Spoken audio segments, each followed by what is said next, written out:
토트넘이 역대급 가장 재미있는 경기를 펼쳤지만 안타깝게도 FA컵 16강전에서 탈락하고 말았습니다.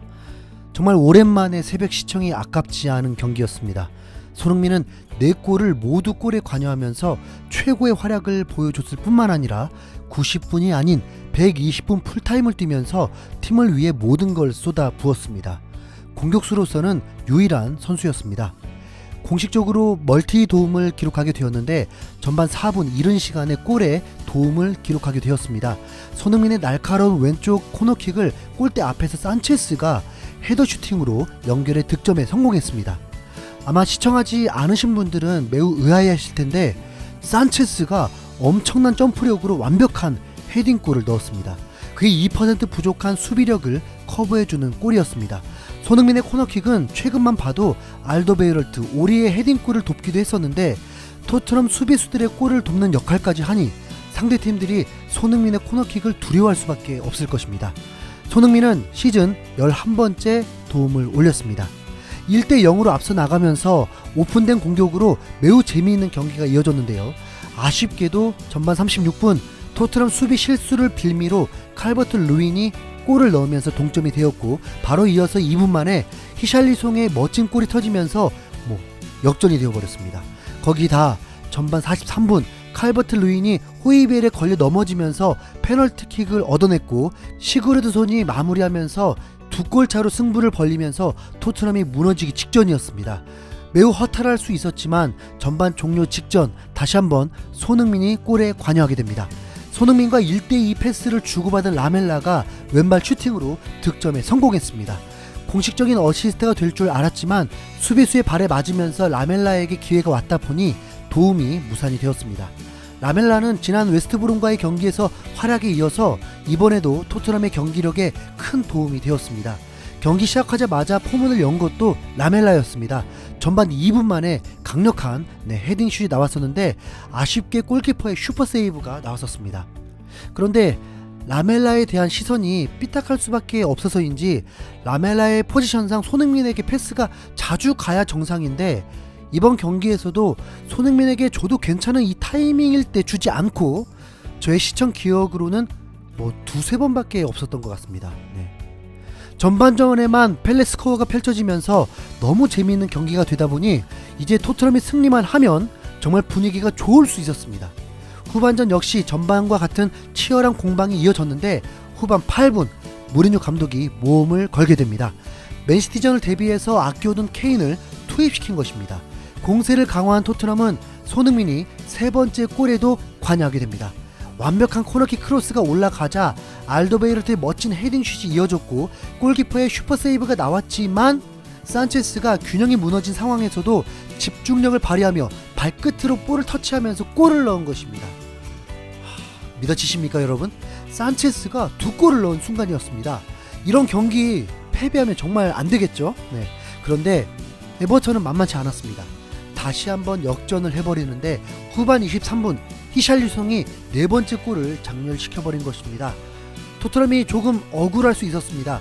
은돈벨레가 파울을 당했는데 주심이 휘슬을 불지 않고 수비가 어수선한 상황에서 벌어진 것입니다. VAR을 요구하듯 항의했지만 득점은 인정이 되었습니다. 다시 역전을 당했었지만 그렇게까지 불안하진 않았습니다. 이미 10분당 한 골이 나온 상황에서 아직 20여 분이 남았다 보니 토트넘이 충분히 반격이 가능할 거라 기대했습니다. 공세를 더욱 강화한 토트넘이 경기 주도권을 잡고 줄기차게 에버턴의 문전을 두드린 가운데 후반 38분 손흥민이 다시 한번 팀을 구합니다. 박스 안에서 기회를 만들면서 왼발로 뛰어올린 크로스가 정확히 케인에게 배달되면서 헤딩골을 넣은 것입니다. 4대4 동점이 되고 아직 추가 시간까지 하면 10분이 남았다 보니 승부가 갈라질 거라 예상했고 꼭 그래야만 했습니다.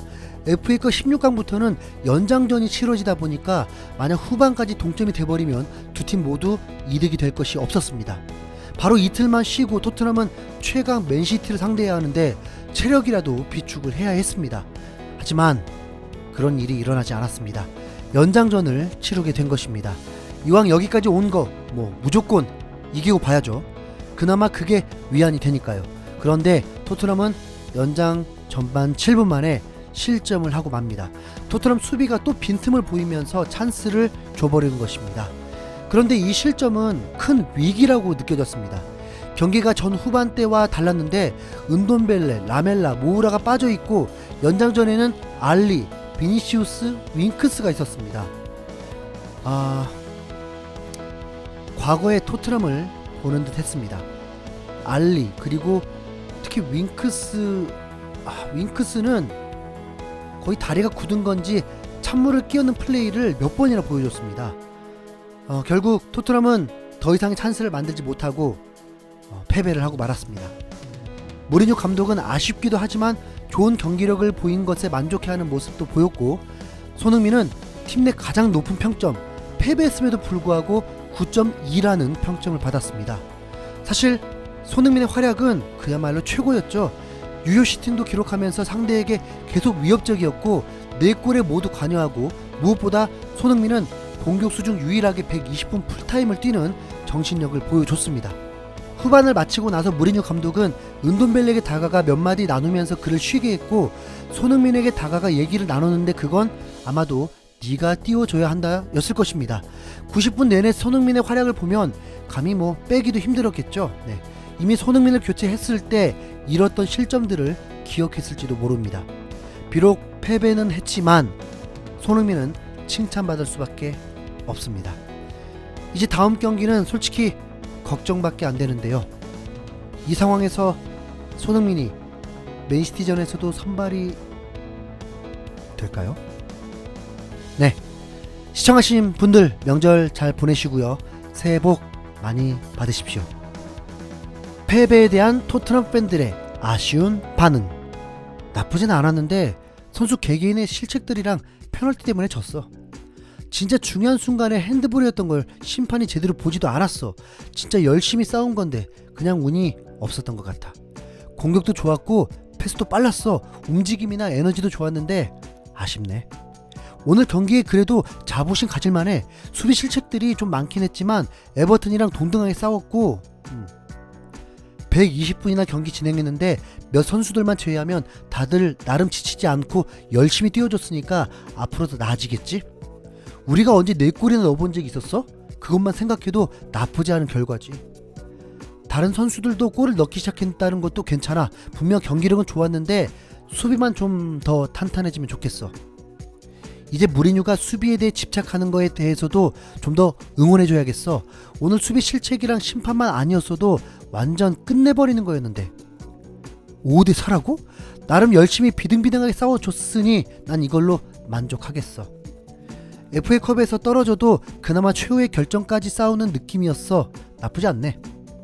플레이 스타일이 점점 바뀌는 게 보인다. 실수야 줄이면 되는 거고 리그에서 두 번째로 강한 수비라고 하니까 계속 믿어주자고. 엄청 열심히 해서 골을 많이 넣었지만 그만큼 많이 먹혔어. 그 중간이 필요한데 무리뉴가 분명 답을 찾을 거라 믿어. 소니랑 케인도 있으니 분명 적절한 조합을 찾아낼 거야. 이번 맨시티전에서도 이렇게 최선을 다해주면 승산은 있지 않을까? 좋은 팀은 항상 뒤에서부터 쌓아 올린댔어. 우리도 수비 실책 줄이고 좀 더 튼튼하게 해보자고. 전부 다 나가서 공격할 필요는 없지만 그래도 우리가 그럴 줄 안다는 걸 각인시킬 필요가 있어. 그것만 해결되면 난 불만 없어. 긍정적으로 생각하자고. 결과는 슬프지만 세계의 대결을 구경했잖아. 그냥 운이 나빴을 뿐이야. 심판이 우리한테만 유난히 엄격했잖아. 우리도 2번 정도의 페널티는 더 가져갈 수 있었는데. 분명 조합도 괜찮고 공격 흐름도 괜찮았는데 실수만 좀 줄이자. 점차 우리가 발전하고 있다는 걸 증명하고 있어. 맨시티전에서는 더 발전된 모습 보여줄 거라 믿어.